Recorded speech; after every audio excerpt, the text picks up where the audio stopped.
India TV YouTube channel को subscribe करें और बेल आइकन दबाएं। नमस्कार।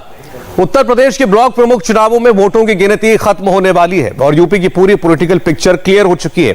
बीजेपी नंबर 1 पार्टी बनकर निकली है और नंबर 2 पर आई समाजवादी पार्टी से उसका फासला इतना ज्यादा है कि दूर दूर तक कोई टक्कर नहीं दिखती। यूपी के इन चुनावों में हिंसा की कुछ तस्वीरें भी वायरल हो रही हैं। बीजेपी को घेरने के लिए अखिलेश यादव कल सड़क पर उतरेंगे, मगर योगी भी तैयार हैं। यूपी में हिंसा किसने की, कानून किसने तोड़ा, बम किसने फेंका, इसकी पूरी इन्वेस्टिगेटिव रिपोर्ट यहां है। सब लोग अपना तैनाती से लाठी डंडा लाए हो तो लाठी डंडा ले लो, ना लाए हो तो वो हुआ पड़ा है। यूपी के गोंडा में सपा का एक्स एमएलए अपने सैकड़ों समर्थकों को बुलाता है, उनको लाठी डंडे के साथ तैनात होने को कहता है। फिर सपा के कार्यकर्ता लाठियों को गाड़ी में भरकर चल देते हैं। सपा के पूर्व विधायक के काफिले के साथ सैकड़ों लोग लाठी लेकर निकलते हैं। पूरे यूपी में वायरल हो रहा यह वीडियो 8 जुलाई का है, जिस दिन गोंडा के कटरा ब्लॉक प्रमुख चुनाव का पर्चा भरा गया था। गोंडा के कटरा में ब्लॉक प्रमुख चुनाव को लेकर जमकर बवाल हुआ। समाजवादी पार्टी, बीजेपी और पुलिस में जबरदस्त भिड़ंत हुई। समाजवादी पार्टी कहती है कि पुलिस और बीजेपी मिली हुई है, मगर कैमरे पर जो सबूत है उससे दूसरी कहानी सामने आती है। लाठी के बल पर दबंगई करने वाले सपा नेता से जब हमने लाठी डंडे वाले वायरल वीडियो का सच पूछा तो सपा नेता ने पहले वीडियो को फर्जी बताया, वीडियो वाली जगह पर होने से इनकार किया, फिर बोले किसी ने एडिट करके बनाया होगा। नहीं, बता दिया वो सब फर्जी है। हम तो यहीं कटरा में हैं। तो वो मेरा ना तो वीडियो है ना मेरी आवाज है, एडिट करके बनाया गया है, उसमें मेरा कोई संलिप्तता नहीं है। उत्तर प्रदेश के 75 जिलों में 825 ब्लॉक प्रमुखों के चुनाव हुए तो एक एक सीट के लिए सड़क पर खुलेआम जोर आजमाइश हुई, लाठियां चली, डंडे चले, ईंट पत्थर फेंके गए, गोलियां चली, बम फोड़े गए। प्रयागराज में सपा वालों ने बीडीसी सदस्य को अगवा करने की कोशिश की। चंदौली में सपा वाले बीजेपी कार्यकर्ता से भिड़ गए। अयोध्या में पुलिस के सामने ही मारपीट हुई। अमरोहा में बीजेपी और सपा वालों को अलग करने के लिए पुलिस को लाठियां भांजनी पड़ी। तो लखीमपुर खीरी में बीजेपी एमएलए शशांक वर्मा की दबंगई कैमरे में कैद हुई। निघासन के एमएलए बीच सड़क पर सपा की कैंडिडेट हरप्रीत कौर के पति अमनदीप को जमीन में गाड़ने की धमकी दे रहे थे। मैं अपने भाई से बात कर रहा हूँ, उनसे नहीं बात कर रहा हूँ। उनसे मत बात करें, बस नहीं, तुम्हारी ब्लॉक उनकी भाई की वजह से है, ये याद रखना बस। जा, वरना और कोई होता है उठा के यहीं गाड़ दिया। हमीरपुर में सपा और भाजपा कार्यकर्ताओं ने पुलिस के सामने ही एक दूसरे पर लाठी डंडे से हमला किया। रामपुर में एक निर्दलीय कैंडिडेट के हथियारबंद गुंडों ने बीडीसी सदस्यों को घर में ही बंधक बना लिया। उनकी जान तब बची जब पुलिस पहुंची और हथियार सहित दबंगों को हिरासत में लिया। उन्नाव में वोट डालने गए बीडीसी सदस्यों को दबंगों ने दौड़ा लिया। जान बचाकर बीडीसी मेंबर खेतों में भागते दिखे। आप सोचते होंगे कि ब्लॉक प्रमुखों के चुनाव में ऐसी मारधाड़ क्यों हुई, जिसे छोटा चुनाव कहा गया, उसमें इतना तनाव क्यों हुआ? इन सवालों का जवाब 8 महीने बाद होने वाले विधानसभा चुनाव में है। यूपी के बड़े चुनाव का पूरा कैलकुलेशन समझाएंगे, मगर उससे पहले ब्लॉक प्रमुखों के चुनाव का रिजल्ट देख लेते हैं। 825 ब्लॉक प्रमुखों का चुनाव हुआ। 349 सीटों पर निर्विरोध चुनाव हुए। बीजेपी के 334 ब्लॉक प्रमुख निर्विरोध जीते। 476 ब्लॉक प्रमुखों के लिए वोट पड़े। बीजेपी ने 201 सीटों पर कब्जा किया। इस तरह 825 ब्लॉक प्रमुखों में से 635 ब्लॉक प्रमुख बीजेपी के हैं। इस बम्पर जीत का ऐलान करने खुद योगी आदित्यनाथ मीडिया के सामने आए। आज जो परिणाम अभी तक सामने आए हैं और जो रुझान हैं, उनमें भारतीय जनता पार्टी 635 सीटों पर अपने सहयोगी दलों के साथ और अपने उन सभी समर्थकों को लेकर के 635 से अधिक सीटों पर भारतीय जनता पार्टी क्षेत्र पंचायत प्रमुख के चुनाव में विजयी बन रही है। अगर आप देखेंगे पूरे सिनेरियो को, अगर आप देखेंगे लगभग 85% से अधिक सीटों पर भारतीय जनता पार्टी क्षेत्र पंचायत में और 85% से अधिक सीटों पर जिला पंचायत में भी भारतीय जनता पार्टी को समर्थन प्राप्त हुआ था। ये केंद्र और प्रदेश सरकार की नीतियों को संगठन के माध्यम से जन जन तक पहुंचाने का परिणाम है। इस विजय के लिए इन सभी कार्यकर्ताओं का और इन सब के सामूहिक टीम वर्क का परिणाम है कि भारतीय जनता पार्टी ने इतना भारी समर्थन कोरोना से जूझते हुए लड़ते हुए पंचायत चुनाव में इतना भारी समर्थन प्राप्त किया। यूपी में सियासी हवा कैसे बदली, ये पिछले एक हफ्ते में 2 बार दिखाई दिया। कोरोना के पीक टाइम में हुए पंचायत चुनाव में बीजेपी पिछड़ी हुई नजर आई, लेकिन उसके बाद हुए जिला पंचायत अध्यक्ष और अब ब्लॉक प्रमुख के चुनाव में बीजेपी ने बम्पर जीत हासिल की है। योगी की पार्टी ने 85% सीट पर कब्जा करके 2022 के चुनाव में अपना दावा पुख्ता कर दिया है। अब बहुत जगह हिंसा भी हुई, लेकिन बीजेपी की जीत बड़ी है, इससे इनकार नहीं किया जा सकता। ब्लॉक प्रमुखों के चुनाव नतीजे उसी लाइन पर रहे जैसे जिला पंचायत अध्यक्षों के चुनाव नतीजे आए थे। जिला पंचायत अध्यक्ष चुनाव में 75 सीटों का फैसला हुआ, जिनमें से 67 पर बीजेपी जीती, 5 सीटों पर सपा को कामयाबी मिली और 3 सीटें अन्य के खाते में गई। बैक टू बैक 2 चुनाव बीजेपी ने लैंडस्लाइड मार्जिन के साथ जीता है। विपक्ष की कोई भी पार्टी उसके आसपास भी नहीं पहुंच पाई। इन दोनों चुनाव नतीजों को देखने के बाद बीजेपी को 2022 में 325 प्लस सीटों का टारगेट अचीवेबल लगने लगा है। 2 चुनावों में हार के बाद सपा के अध्यक्ष अखिलेश यादव कल सड़क पर हल्ला बोल करने वाले हैं, लेकिन यूपी के सीएम योगी आदित्यनाथ 2022 के लिए पहले से ज्यादा निश्चिंत दिख रहे हैं। चुनाव पूरी तरह निष्पक्ष हुए हैं, यह अलग विषय है। हमारे विपक्ष के मित्रगण सच्चाई को स्वीकार करने के आदी नहीं हैं, अभी भी होम क्वारंटीन में हैं, इसलिए उनको किसी भी उस प्रकार की स्थिति का अंदाजा नहीं है कि वास्तव में जनता के मन में क्या है, और इस प्रकार के अनर्गल आरोप लगाना उनकी आदत का हिस्सा बना हुआ है। उनको पुरानी आदत है प्रशासन का दुरुपयोग करने का, तो अपनी पुरानी आदत के अनुरूप उस प्रकार के वक्तव्य वे देंगे और आगे भी देते रहेंगे। लेकिन जहां पर भारतीय जनता पार्टी पूरी ईमानदारी के साथ, आपने देखा होगा बहुत सारे जनपदों में तो इनके प्रस्तावक तक नहीं मिले, इनके प्रस्तावकों ने स्वयं विड्रॉ किया।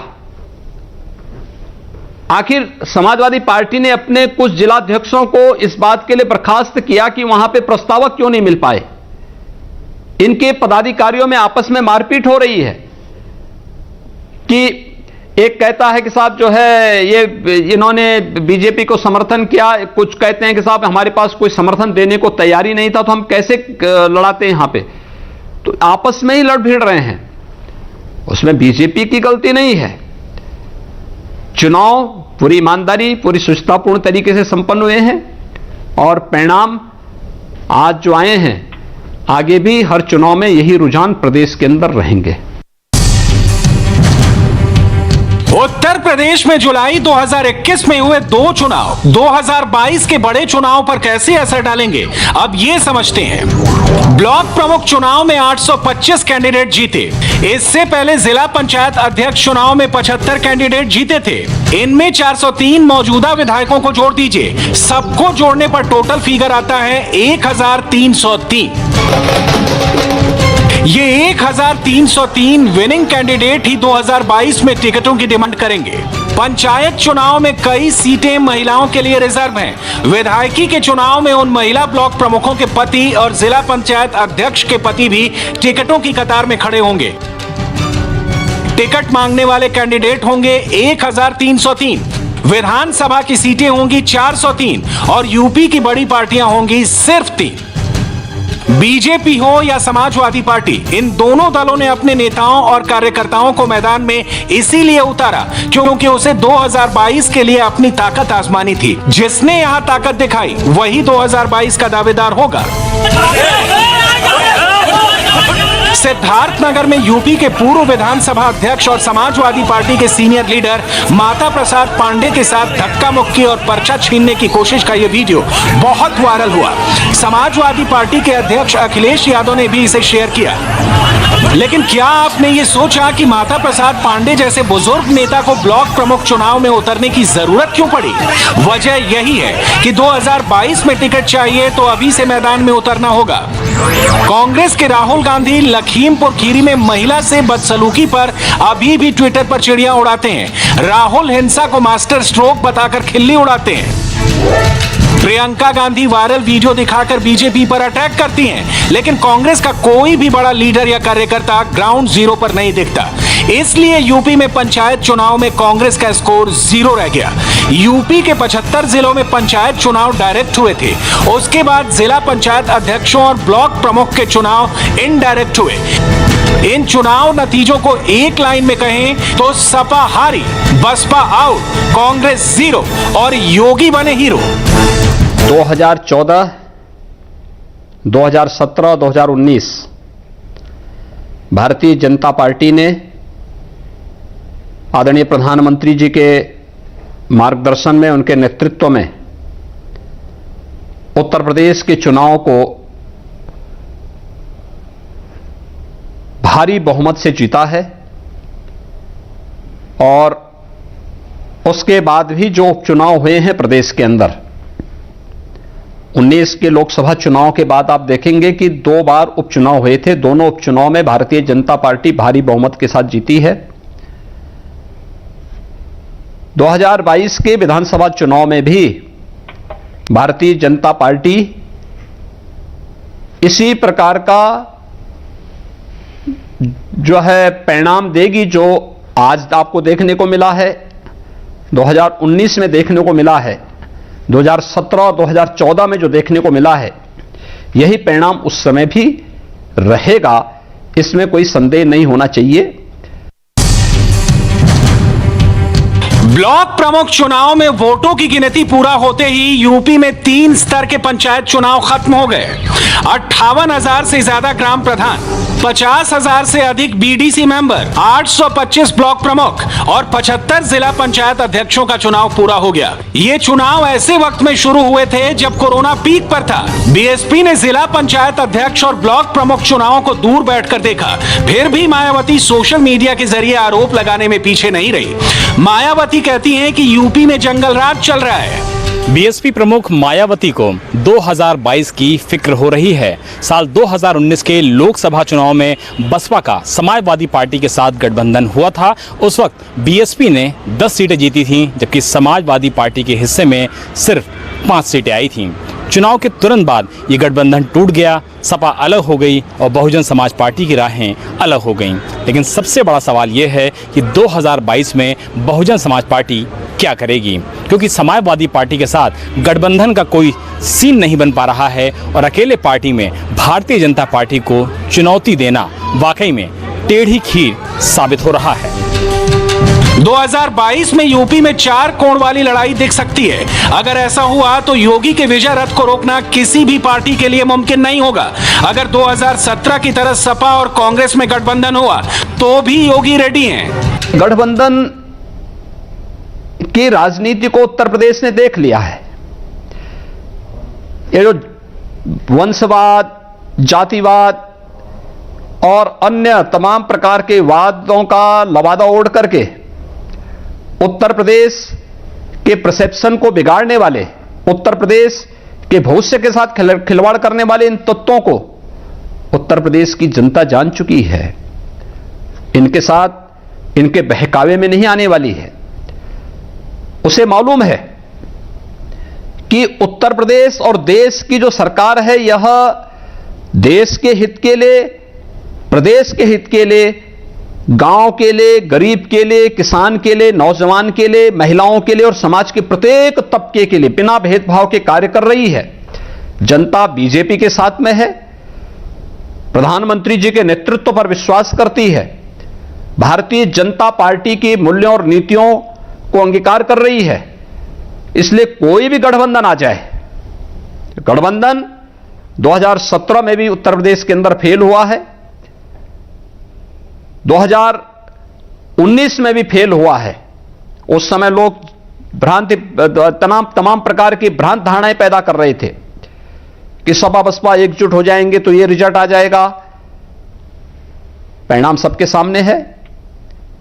इसलिए भारतीय जनता पार्टी अपने सहयोगियों के साथ इस चुनाव में 2022 के चुनाव में भी प्रचंड बहुमत के साथ अपनी सरकार बनाएगी।